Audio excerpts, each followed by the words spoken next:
Paro Mitrata. छिट्टै ल्याइदेऊ नि फेरि त्यहाँ होइन बस् न बस् त्यो कुरा सल्लाह गर्नु छ के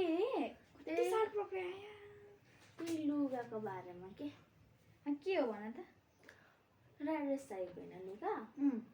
म ल्याइदिन्छु छिमा अनि लुगाको मात्रै सल्लाह होइन क्या फेरि अब तिमीले मलाई नाना भन्छौ अनि मैले बुझ्नै भन्छ अब हामी त भनेर बोल्नु त मिलेन नि त अब हामी चाहिँ एकअर्कालाई तिमी अनि हामी साथी हो नि त साथी भएपछि तिमीले मलाई नाना भन्छौ म तिमीलाई बुझ्नै हुन्छ त्यही भएर अबदेखि चाहिँ हामी तिमी भनेर बोलौँ न भनेको किनभने अब हामीदेखि त सिक्ने हो सानो सानोले पनि ए ल ल अनि फेरि त्यही माथि के पो भोलि बिहे रे जाने होइन तिमी म त भोलि आमाको घर जान आँटेको भोलि आमाको मुख हेर्नु दिने रे होइन भोलि जान्छु अनि पर्सितिर जाउँ आमाको मुख हेर्ने ए अनि राम्ररी हेर्नु ल म चाहिँ घर गएको नाना राम्ररी बस के भयो फेरि तिमी चाहिँ किन यति निराश भएको आमाको याद आयो क्या अनि भोलि जाँदैछौ त यसपालि त म दोस्रो पनि जान्छु आमाको मुख हेर्नु भोलि मसँग तिमी पनि हिँड न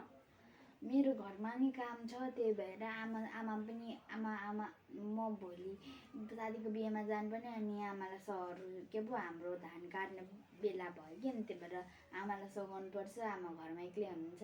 त्यही भएर म त माथि पहाडदेखि यहाँ पढ्नु मात्रै आएको थिएँ आमासँग त छुट्टी नै भयो त्यो त कति भाग्यशाली है जहिले आमाको मुख हेर्न पाउँछु म पाउँदिनँ भोलि हिँड न मसँग के हिँड्दैन कि भोलि जाँदा होइन कि मेरो साथीको बिहे छ अनि मेरो बेस्ट फ्रेन्ड हो नि त ऊ हिँड न के हिँड अब हुँदैन भन्छु अब कुनै दिन जाम्ला नि मिलाएर तिमी चाहिँ भोलि जाऊ न कुनै दिन मेरो बा समय मिल्ला कि नमिल्ला अब मैले भनेको हो जाने कि नजाने जाऊँ भनेको साथी मान्दैन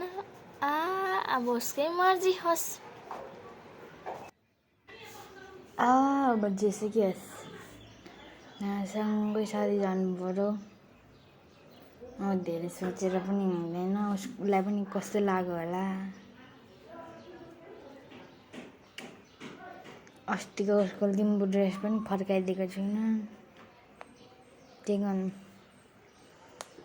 यो सोनियाले कहाँ पुऱ्यायो मेरो त्यो ड्रेस अब धेरै सोच्नु हुँदैन अब त्यही गर्नु पर्यो फेरि किन हाँसेको चाहिँ के भयो किन टोलाको पुरानो दिनको याद आएर हाँस पो